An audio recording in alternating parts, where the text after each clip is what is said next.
Le Focus Éco, avec vous Yanni, vous nous présentez le tout nouveau dispositif dévoilé par la ministre du Logement, Emmanuelle Cos, pour défiscaliser quand on est propriétaire d'un logement. Comment ça fonctionne? Expliquez-nous.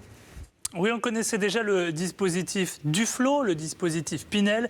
Place maintenant au dispositif COS pour justement défiscaliser, mais cette fois, ça concerne les logements dans l'ancien. Alors, pour bien comprendre, regardez comment ça marche. C'est très simple. Si vous êtes propriétaire d'un logement dans l'ancien et que vous le mettez en location, en demandant à votre locataire un loyer bas, un loyer qui est situé sous un plafond qui est fixé par l'État, eh bien dans ce cas-là, ça vous donnera droit à une réduction d'impôt, un abattement en fait sur les loyers que vous allez percevoir et ce que vous allez déclarer aux impôts. Cet abattement, il ira de 15 jusqu'à 70% selon les loyers pratiqués et selon les zones. Alors pour regarder un exemple concret, je vous ai pris par exemple les plafonds qui sont appliqués à Paris. Si vous pratiquer un loyer inférieur à 16 € du mètre carré, eh bien ça vous donnera droit, en tant que propriétaire, à un abattement de 30% sur les loyers que vous allez déclarer aux impôts. Et si le loyer est encore plus bas, moins de 11 € du mètre carré, l'abattement augmente et on peut aller jusqu'à moins 70%. Alors pour être valable,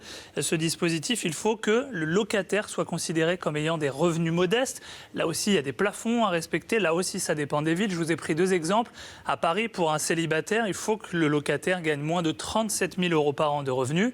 Et à Marseille, pour un couple, moins de 55 000 € par an de revenus à deux. Enfin, ce dispositif prend la forme d'un bail de location qui est signé entre le locataire et le propriétaire pour une durée de 6 ans.